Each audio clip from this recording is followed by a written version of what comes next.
Hello friend, welcome to my YouTube channel. आज का ये वीडियो है मैकियावेली आधुनिक राजनीतिक चिंतन का जनक या आधुनिक राजनीतिक विज्ञान का जनक भी कहते हैं मैकियावेली को। अधिकांश विद्वान मैकियावेली को आधुनिक युग का जनक मानते हैं। एक और उसे मध्य युग का अंतिम विचारक कहा जा सकता है और दूसरी युग आधुनिक युग में प्रथम। तो उसे एक ओर से मध्य युग का अंतिम विचारक और आधुनिक युग का प्रथम विचारक कहा जा सकता है। डनिंग के शब्दों में यह कहना कि वो आधुनिक युग का प्रारंभ करता है उसी तरह सही है जैसे यह कहना कि वो मध्य युग को समाप्त करता है। मैकियावेली को आधुनिक युग का जनक कहने का तात्पर्य ये है कि आधुनिक युग मैकियावेली के साथ प्रारंभ होता है, मैकियावेली से प्रारंभ होता है और इस युग के प्रारंभ होने के साथ साथ मध्य युग का अंत होता है। यद्यपि कुछ विचारकों का कहना है कि आधुनिक युग के पिता का स्थान बौद्धा को प्राप्त होना चाहिए, क्योंकि बौद्धा ने ही सर्वप्रथम आधुनिक राष्ट्रीय राज्यों की मूल विशेषता संप्रभुता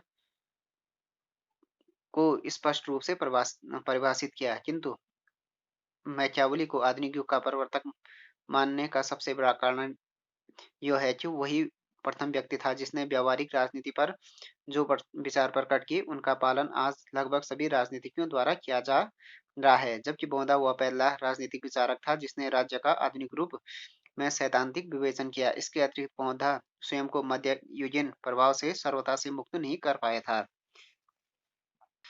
मैकियावेली को आधुनिक युग का जनक माने जाने के कारण निम्नलिखित हैं। फर्स्ट हो गया मध्ययुगीन विचारधारा पर प्रहार। मैकियावेली के विचार प्राचीन एवं मध्यकालीन विचारकों की परंपरा से सर्वथा भिन्न है। उसने अपनी रचनाओं द्वारा निम्नलिखित मध्यकालीन विचारों पर प्रहार किया। फर्स्ट हो गया दैवीय कानून पर उसने प्रहार किया। मध्य युग में राज्य के कानून की अपेक्षा दैविक कानूनों को अधिक महत्व प्राप्त था। जनता का दंड देकर परलोक प्राप्ति के योग्य बनाया जाता था। जनता को दंड देकर उसे परलोक की प्राप्ति के लिए बनाया जाता था। राज्य को एक तुच्छ संस्था समझा जाता था जिसका मानव के पतन के कारण हुआ है। जिसका राज्य को क्या माना जाता था, एक तुच्छ संस्था मान समझा जा सकता है जिसका मानव के पतन के कारण हुआ, जिसका जन्म क्या हुआ मानव के पतन के कारण हुआ था। इनका मानना था दैवीय मध्य युग का। मैकियावेली ने इस विचार का घोर विरोध किया और राज्य को सर्वोच्च संस्था बताया। दूसरा हो गया पोप का प्रभुत्व। मध्य युग में राज्य की समस्त शक्ति वास्तव में पोप के हाथों में नहीं थी। वह ईश्वर का पुत्र तथा उत्तराधिकारी माना जाता था। उसकी निरंकुशता चरम सीमा पर पहुंच गई। परिणाम स्वरूप वह और चर्च के पदाधिकारी जो थे अनैतिक व चरित्रहीन हो गए थे। उनकी अनैतिकता और पतन से देश में भारी अव्यवस्था फैल गई थी। डिस्कोर्सेस में इसका वर्णन करते हुए मैकियावेली कहता है कि चर्च ने न केवल हमको अधार्मिक और भ्रष्ट बनाया, अपितु उसने हमारे देश के टुकड़े टुकड़े कर हमें बर्बाद कर दिया है और अब भी कर रहा है। मैकियावेली एक ऐसा सच्चा देशभक्त था। उसकी यह हार्दिक इच्छा थी कि उसका देश एकता के सूत्र में बंध जाए। इसलिए उसने निरंकुश पोपतंत्र की कटु आलोचना की और राज्य को प्रभुत्व संपन्न व चर्च को उसका अनुयायी बताया। उसने पोप के जो प्रभुत्व था उस पर भी क्या किया, उसने अटैक किया। उसका ये मानना था कि जो चर्च है, चर्च ने हमको अधार्मिक और भ्रष्ट बनाया है, जबकि उसका ये मानना था कि हमारे देश के जो टुकड़े टुकड़े कर हमें बर्बाद किया है पोप और चर्च ने। तो उसका ये मानना था, उसने पोप का प्रभुत्व को भी पर भी अटैक किया, जो कि मध्य युग में पोप का बहुत प्रभुत्व था। अब हो गया सामंतवाद। मध्य युग में राज्यों की एकता के लिए सामंतवाद पर्याप्त बाधक सिद्ध हुआ। एक एक राज्य में सम्राट के अधीन कई बड़े बड़े सामंत हुआ करते थे जिनका अधिकार क्षेत्र अत्यंत विस्तृत होता था। ये सामंत लोग अपने क्षेत्र में सेना, न्याय आदि व्यवस्था करते थे आदि की व्यवस्था करते थे। उन दिनों आवागमन के पर्याप्त साधनों के अभाव में सम्राट का इन सामंतों पर उचित नियंत्रण नहीं रह पाता था। इसलिए राज्यों में अव्यवस्था फैली रहती थी। मैकियावेली ने इटली की अव्यवस्था के लिए सामंतवाद को दोषी ठहराया। उसके बाद हो गया दूसरा हो गया, पहला तो ये था कि मध्ययुगीन विचारधारा पर प्रभाव प्रभाव उस दूसरा हो गया ऐतिहासिक पद्धति। मध्य युग में धार्मिक राजनीतिक सभी प्रकार की समस्याओं का चिंतन स्कालेटिस्टिक स्कालेस्टिक पद्धति के आधार पर किया जाता था। इसमें पूर्व पक्ष के रूप में विरोधी पक्ष की सभी युक्तियों को देने के बाद अंतर पक्ष के रूप में उसका खंडन प्रबल तर्कों के आधार पर किया जाता था। मैकियावेली ने इस पद्धति का प्रत्याग करते हुए अनुभवी प्रधान अथवा ऐतिहासिक अध्ययन पद्धति को अपनाया है। अर्थात मैकियावेली ने अपने विचारों तक पहुंचने के लिए इतिहास और तर्क का सहारा लिया, जिसके परिणामस्वरूप उसने राजनीति विज्ञान का आधार ही परिवर्तित कर दिया। राजनीति की आधुनिक स्थिति का निरूपण।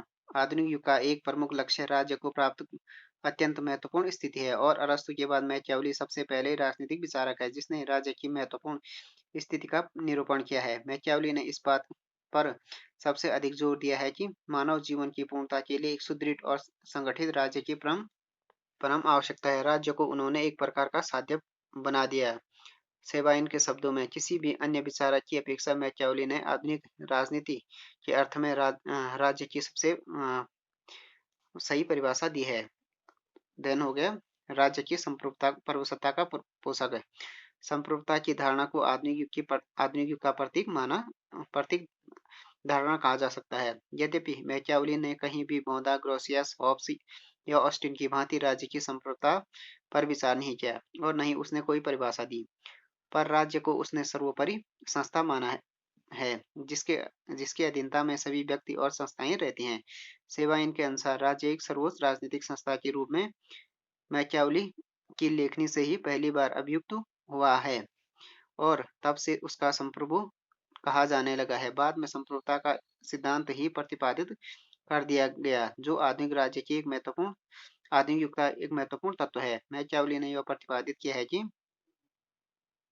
राज्य एक संगठित शक्ति है जो अपनी सीमा के अंदर सर्वोच्च है, तथा अन्य राज्यों के साथ संबंध स्थापित करते समय वो अपनी स्थिति के प्रति सचेतन है। देन हो गया छठवां हो गया राष्ट्र राज्य की धारणा का संदेशवाहक। आधुनिक युग राष्ट्र राज्यों का युग है। मैकियावेली ने अपने चिंतन के माध्यम से राष्ट्रीयता का समर्थन किया।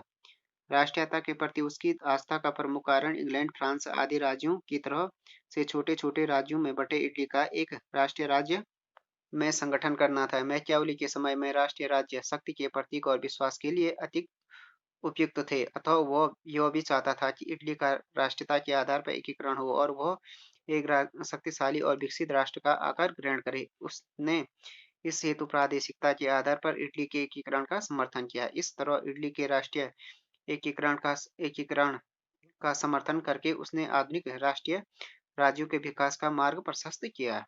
राजनीति और धर्म राजनीति का धर्म और नैतिकता से पृथक्करण। मैकियावेली के विचारों की प्रमुख विशेषता राजनीति को धर्म और नैतिकता के प्रभाव से सर्वथा मुक्त और पृथक करना है। इस दृष्टि से वह मध्यकालीन जो विचारक हैं उनसे सर्वथा भिन्न था। मध्य युग के समस्त राजनीतिक दर्शन में धर्म राजनीति पर हावी रहा, और नैतिकता तथा धर्म की दुहाई देते हुए राजनीतिक संस्थाओं का विकास अवरुद्ध किया गया। मध्य युग के अंत में राजनीति को धर्म से पृथक करने की आवश्यकता अनुभव की जा रही थी, लेकिन किसी ने भी इस संबंध में आवश्यक साहस का परिचय नहीं दिया।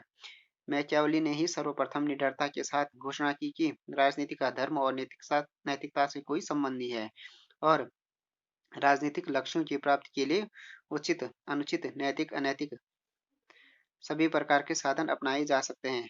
कोकट ने लिखा है कि मैं यह विश्वास करता हूँ कि जब राज्य का जीवन संकट में हो तो राजाओं और गणराज्यों को रक्षा के लिए विश्वासघात और कृतज्ञता का प्रदर्शन करना चाहिए।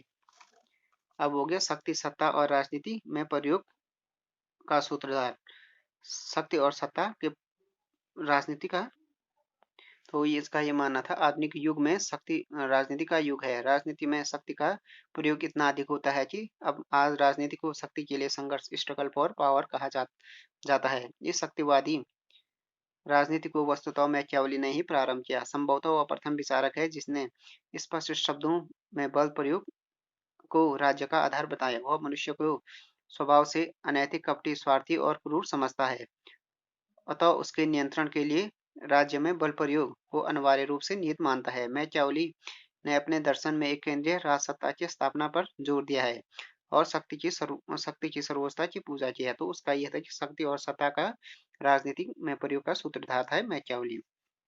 लास्ट में हो गया इस प्रकार मैकियावेली के द्वारा प्रस्तुत राज्य की रूपरेखा आधुनिक राज्यों की रूपरेखा से बहुत कुछ मिलती जुलती है। जो मैकियावेली की द्वारा जो राज्य की रूपरेखा प्रस्तुत की गई है वो क्या आधुनिक जो राज्य हैं उनसे बहुत मिलती जुलता है। उसने इटली राज्य के संबंध में जो चित्र प्रस्तुत किया वह बहुत कुछ आधुनिक राज्यों के समान है। आधुनिक राज्य सर्वसत्ता हो गया, धर्मनिरपेक्षता, स्वतंत्र अस्तित्ववाद और राष्ट्रीय राज्य हैं। कुछ राज्यों में साम्राज्यवादी प्रवृत्ति गंभीर रूप से विद्यमान है।